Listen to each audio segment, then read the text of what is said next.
नमस्कार दोस्तों, राधे राधे। कैसे हैं आप सभी? आशा करती हूँ आप लोग ठीक होंगे, खुश होंगे, स्वस्थ होंगे।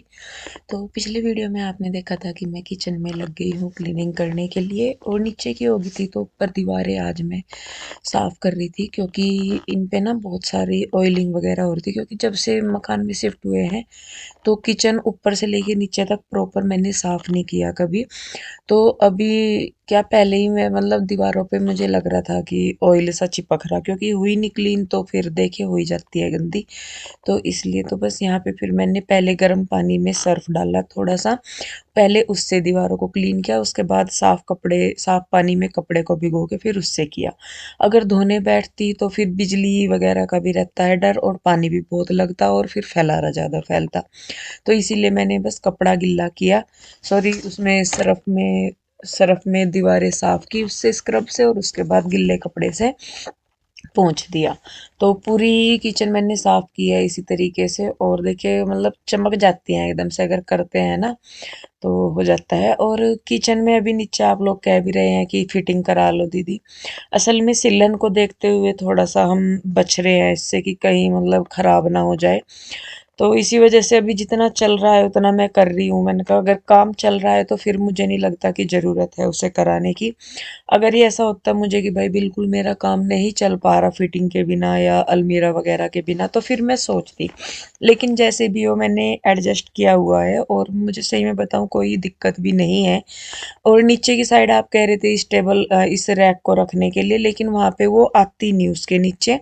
और अगर रख दूंगी तो उसके ऊपर जो कंटेनर रखे हैं फिर वो नहीं रखे जाने के, तो इसलिए। तो खैर किचन को मैंने अच्छे से चमका दिया है पूरा, तो सूखने के लिए छोड़ दिया। तो मैं आ गई थी इधर अपने कंटेनर धोने के लिए। तो फिर प्रीति भी आ गई थी उसी टाइम पे। तो गर्म पानी में ही मैंने सर्फ डाल के उसमें ढक्कन वगैरह डाल देते हैं ना डब्बे, तो वो जल्दी साफ हो जाते हैं, क्योंकि चीकने हुए रहते हैं। तो अगर उनको वैसे साफ करेंगे ठंडे पानी से, या फिर मतलब क्या बोलते हैं उसको, मतलब साथ के साथ करेंगे तो वो साफ नहीं होते, उन पे चिकनाई और धब्बे रह जाते हैं। तो इसीलिए मैं तो हमेशा ऐसे ही करती हूँ कि गर्म पानी में पहले डब्बों को या ढक्कनों को डाल दिया, उसके बाद फिर उनको वो कर दिया मैंने, मतलब फिर उससे स्क्रब से साफ कर दिया। तो यहाँ पे मैं धुल ही रही थी, फिर प्रीति आई, वो कुछ पहले मेरे से कुछ मांग रही थी, कह रही थी क्या, वो तो मुझे याद नहीं। तो फिर मैं आ गई थी, तो फिर वो आ गई मेरे पीछे पीछे, कहने लगी कि दीदी लाओ मैं करवा दूँ आपके साथ। क्योंकि जब मैंने उसे बोला था, मैंने कहा मुझे किचन साफ करना, तो उसे ये था कि दीदी संडे को धोएंगी करेंगी। लेकिन मैं करने लगी थी ऐसे ही। तो बस फिर वो कहने लगी कि लाओ दीदी मैं धुलवा दूँ डब्बे। मैंने कहा चल भाई करवा दे, और मैंने मशीन भी लगाई हुई है क्योंकि कपड़े भी बहुत सारे हो रहे थे। तो पहले ये डब्बे धुल धुल के जो है छत पे ही रखवा रही थी मैं इससे बोल के, प्रीति से ही। तो वहाँ पे क्योंकि सूख जाते हैं जल्दी, नीचे तो धूप नहीं आती इतनी हमारे यहाँ पे, इतनी क्या कितनी भी नहीं आती नीचे की साइड, तो धूप सामने आती है थोड़ी बहुत सी, लेकिन छत पे ही जाना पड़ता है। और अभी मेरी ना छत भी रह रही साफ करे बिना, क्योंकि शायद घर पास वाले घर में ना कंस्ट्रक्शन का काम लग रहा था या क्या हो रहा था, तो बहुत धूल जम रही छत पे। तो उसी वजह से मैं उसे भी सोच रही थी, मैंने कहा साफ करूंगी, लेकिन बस पहले नीचे का समेट लूँ उसके बाद ऊपर का करूंगी। तो देखिए यहाँ पे मैंने और प्रीति दोनों ने लग के सारे कंटेनर जो है वो धुल दिए हैं। और कंटेनर का मैं आपको बताऊं, ये मैंने लिए थे, कुछ मैंने फ्लिपकार्ट से लिए थे शायद, और कुछ मैंने लिए थे बाद में मीशो से, जब मीशो पे आ गए थे ये। तो मतलब काफ़ी टाइम हो गया, और मेरे इन डब्बों को भी 5-6 साल से ऊपर हो गया। और हैं प्लास्टिक के, लेकिन देखने में बिल्कुल कांच का लुक देते हैं कि जैसे कांच के हो। तो खैर डब्बे क्लीन हो गए थे, तो प्रीति अपना किचन में बर्तन वगैरह करने लगी थी, और मैं अपने कपड़ों में लगी थी, क्योंकि कपड़े भी काफ़ी सारे हो रहे थे। और इस दिन मैं सोच रही थी, मैंने कहा आज पीओ के डैडी को कहूँगी, मैं कहा इतने सारे कपड़े हो रहे और मुझे तो ऑटोमेटिक मशीन लेके दो।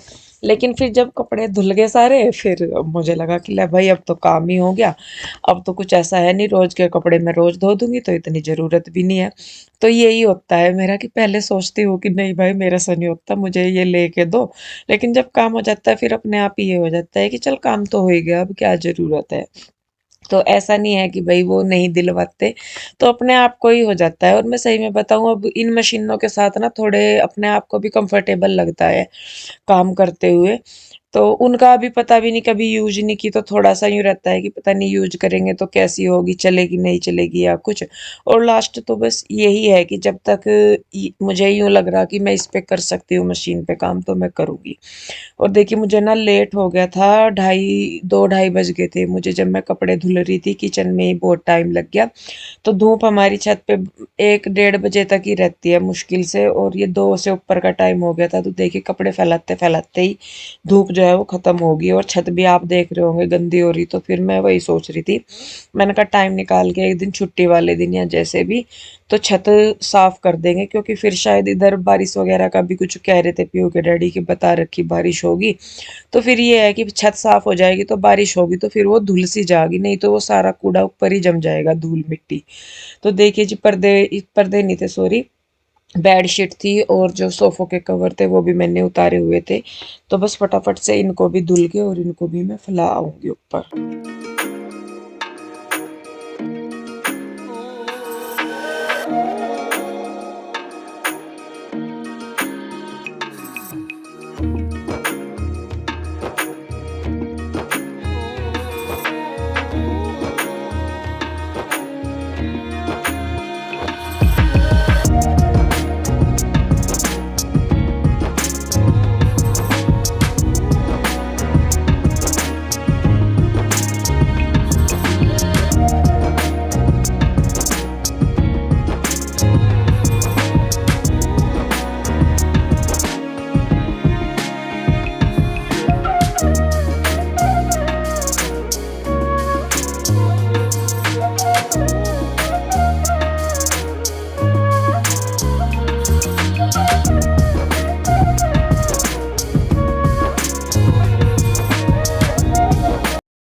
तो जी टाइम 2:45 हो लिए, और बच्चे 3:30 बजे तक आ जाएंगे। काम अब निपटा मेरा, 1 बजे आई आज प्रीति भी, आराम से तसल्ली था, सब का काम निपटा के फिर ये आराम से आज मेरे पास आई थी कि चलो दीदी आज करवा दूंगी, और हेल्प भी करी इसने फिर बाद में डब्बे वगैरह धुलवाने में सारा कुछ। तो अब मैं जाती हूँ नहाने, पानी गर्म हो गया मेरा, और पीहू के डैडी भी आ गए खाना खाने के लिए। वैसे तो सब्जी भी रखी है, रायता भी बना रखा है, सुबह बनाई थी आलू गाजर की सब्जी। लगती नहीं ना 10 मिनट। मैं कह रही काली दाल की खिचड़ी रख दूँ, इतना नहा के आऊंगी इतना बन जाएगी खिचड़ी, उसके सब्जी के साथ अच्छी लगेगी। तो मैं काली दाल की खिचड़ी बनने के लिए रख देती हूँ, और जब तक मैं नहा के आऊँगी तब तक वो बन जाएगी, क्योंकि फिर इन्हें भी दुकान पे जाना, और फिर बच्चे भी आ जाएंगे। और अभी रोटी बनाने का मेरा मन नहीं कर रहा, नहीं तो अब करूँगी कोशिश तो बन भी जाएगी, लेकिन बस मन ही नहीं कर रहा। तो बस अभी पहले मैं नहा के आऊँ, गर्म से तेज से पानी में खिचड़ी रख के जाऊँगी, और फिर आऊँगी तो तब तक खिचड़ी बन जाएगी। तो जी मैं नहा धो के आई, फिर मैं बनाने तो खिचड़ी लगी थी लेकिन काली दाल नहीं थी। तो पीयू के डैडी भी थोड़ा सा आलस करके लेने जाने के लिए, फिर मैंने भी सोचा, मैंने कहा चल सब्जी तो बनी रही, सब्जी बनाई थी तो मैंने कहा आटा बना के रोटी डाल दूंगी तो फटाफट हो ही जाएगा। मैं कहा क्या करूँ एक दाल के लिए। तो यहाँ पे बस मैंने चाय रख दी थी बनने के लिए, क्योंकि जो प्रीति है वो भी कह रही थी कि दीदी चाय देना, और मुझे खुद भी पीनी थी, क्योंकि काम के बाद मुझे चाय चाहिए ही होती है, थोड़े से मतलब अपने आप को मुझे रिलैक्स महसूस होता है चाय के लिए। हालांकि मुझे सुनना भी बहुत पड़ता है चाय के लिए, लेकिन बस मैं क्या करूँ जी, शायद आदत हो गया क्या हो गया। तो पर मुझे ऐसा लगता है कि दवाई से ज़्यादा चाय मुझे असर करती है, तो मतलब एक रिलैक्सिंग आइटम के तौर पे मैं इसे यूज करती हूँ। ऐसा नहीं है कि भाई वैसे कुछ है, बस मुझे लगता है कि मैं टेंशन में हूँ या परेशान हूँ या थक गई हूँ, तो इन सब में मुझे चाय बेस्ट ऑप्शन लगता है कि चाय पी लो तो थोड़ा सा मुझे खुद को रिलैक्स महसूस होता है। तो यहाँ पे देखिए चाय भी बनने लग रही है, और मैंने रोटी भी बनानी शुरू कर दी, और बच्चों के भी आने का टाइम हो गया था तो मैं फटाफट कर रही थी।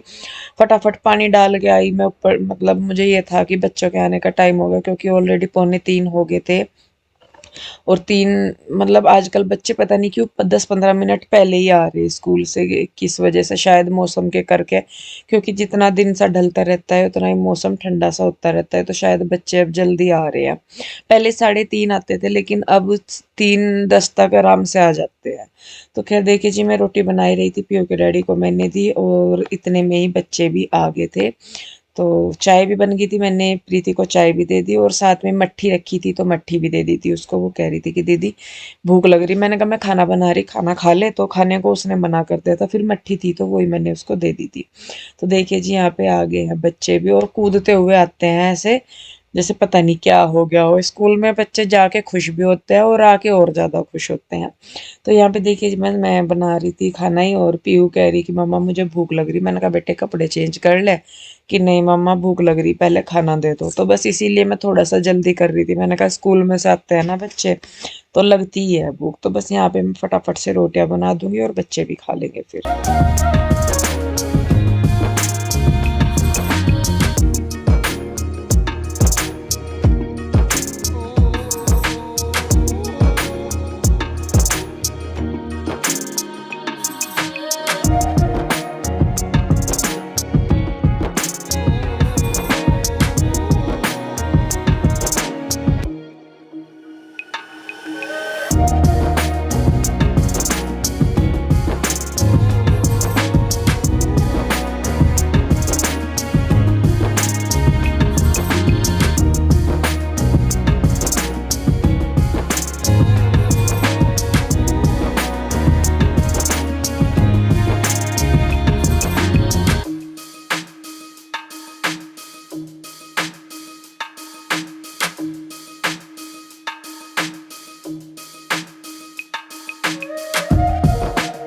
तो जी खाना वाना बना के मैं लेट गई थी। फिर शाम को उठ के मैंने पहले चाय बनाई और फिर मैंने अपने बालों की चोटी सी करी और अब मैं लगी हूँ अपने काम पे वापस। तो सारे जो डब्बे हैं वो ऊपर से तभी लेके आ गए थे जब कपड़े फैलाने गए थे, सूख गए थे। तो अब इनको मुझे रखना है और फिर उसी हिसाब से अब मुझे फिर ये भी देखना है कि राशन का कैसे मुझे देखना क्या क्या मुझे लेना है। तो यहाँ पे देखिए जैसे आप कह रहे थे ना कि दीदी रैक को उसके नीचे रख दो, तो फिर ये ऊपर वाला नहीं उसके नीचे आता है। रैक भी मतलब अगर नीचे रैक के नीचे कुछ ईंट वगैरह रख दूं ना कि भाई जिससे पानी वगैरह ना लगे, उसको नीचे थोड़ा ऊपर हो जाए, तो भी वो स्लेब के नीचे आएगी नहीं। क्योंकि स्लेब की हाइट देखने में ऊंची है लेकिन उतना ही वो नीचे से मतलब है उसमें स्लेब जो मोटाई है उसकी इतनी। तो बच्चे ना ट्यूशन चले गए थे और मैं अपने काम पे लगी थी और टाइम उधर देख रहे होंगे आप 7:15 होने को है। मतलब 7 से वो घड़ी हमारी आगे है तो 7 ही मजे मान के चलो। तो उससे पहले मैंने अपनी वीडियो वगैरह करी और वीडियो में जैसा आपको पता ही है कि दिक्कत आ रही है। उन भैया को कई बार बोल ले, पता नहीं क्या हो रहा, मुझे भी समझ में नहीं आ रहा कि मतलब क्यों नहीं आ रहे वो। तो उनको फोटो वगैरह भी भेज दिया था लैपटॉप का कौन सा पार्ट डैमेज हो रहा है और कौन से को हमें चेंज करवाना। और कुछ मेरे लैपटॉप में कुछ इंटरनल भी इशू आ ही रहे थे पहले ही, तो वो भी देखने थे। तो इसी वजह से थोड़ी सी दिक्कत होती है। तो खैर यहाँ पे जी जो सामान मेरा राशन बचा हुआ है वो मैं कंटेनरों में डाल दूंगी और फिर उसी से ही मुझे अंदाजा लगेगा कि मुझे क्या क्या सामान लेके आना है। जो है वो तो नहीं लाया जाएगा लेकिन जो नहीं है उसका पता लग जाएगा। तो यहाँ पे मैं अपना जो किचन है वो सेट कर दूंगी और बाद में ना सफाई करने के बाद सारा तो किचन बहुत सुंदर लगता है। अभी हालांकि मैं सोच रही थी कि जब राशन वगैरह डालूंगी ना डब्बों में तो उसके बाद एक आधी चीज जो किचन डेकोरेशन के लिए है मेरे पास में भी लगा दूंगी। तो ज्यादा तो करूंगी नहीं कुछ भी कि भाई भरना है या कुछ भी, लेकिन छोटे छोटे से एक दो आइटम से हैं मेरे पास जो किचन के लिए ही स्पेशल मंगवाए हुए हैं। तो उनका सोच रही थी, मैंने कहा वो भी मैं लगा दूंगी। तो यहाँ पे देखिए मैं देख रही हूँ, मैंने कहा कौन से मतलब सामान के हिसाब से कंटेनर देख रही मैं, ज्यादा है तो बड़े में और कम है तो छोटे में। तो जो ये मेरे पास कम ये है जो आधा किलो और 1 किलो की कैपेसिटी वाले कंटेनर हैं मेरे पास। तो ये देखिए बस यहाँ पे फटाफट से जो राशन है बचा हुआ वो मैं कंटेनरों में डाल के फिर इनको लगाना शुरू करूंगी रैक पे।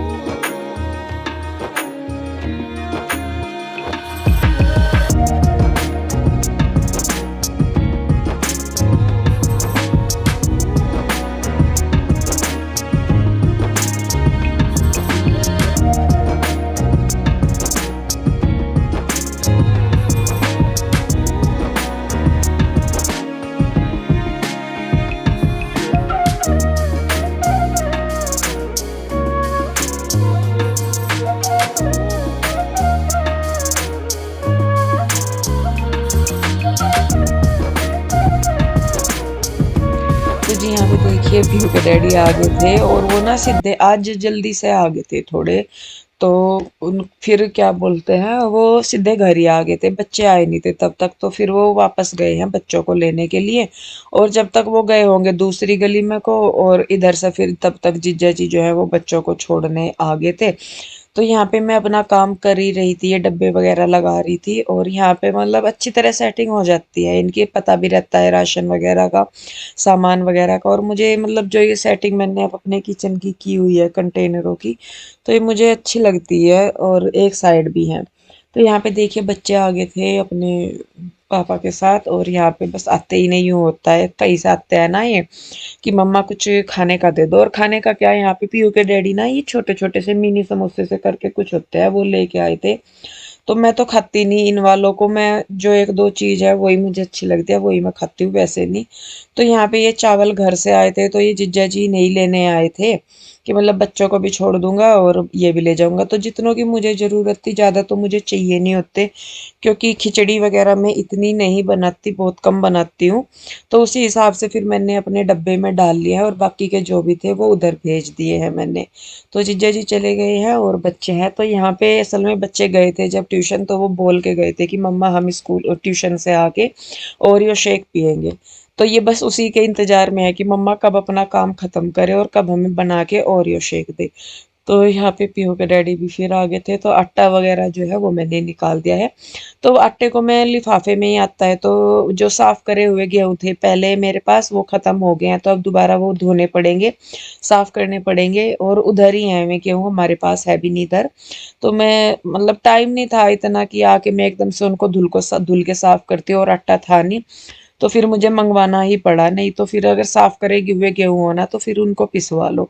तो अभी फिर गेहूं मंगवा के उधर से फिर उनको साफ करके धुल के, क्योंकि मेरे से वैसे साफ करने नहीं आते, पिछोड़ने नहीं आते, मैं बस धुल के उन्हें झड़ने से तो निकाल देती हूँ।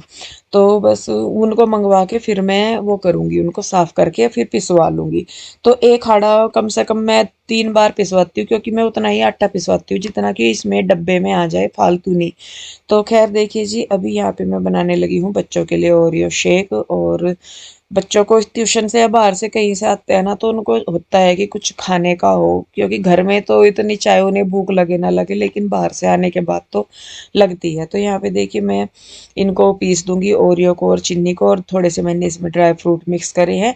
उसके बाद दूध मैंने रख दिया था गर्म होने के लिए, तो उसको मैं डाल दूंगी। और बल्कि बच्चे ठंडा मांगते हैं, तो मैंने कहा ठंडा नहीं है, तो गरम मतलब उबाल वो रख के, उबलने के लिए रख के मैंने उसको फिर जो जितना गर्म हुआ था वही डाल के मैंने बना दिया। और ऊपर से कर दी थोड़ी सी गार्निशिंग इसकी हर्शीज की।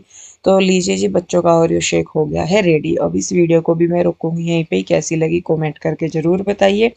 और अगर वीडियो अच्छी लगती है तो इसे लाइक करें, शेयर करें, सब्सक्राइब नहीं किया है तो कर ले। मिलते हैं जल्दी ही एक और नई वीडियो के साथ, तब तक के लिए राधे राधे, बाय बाय। आप लोग अपना बहुत ध्यान रखिए।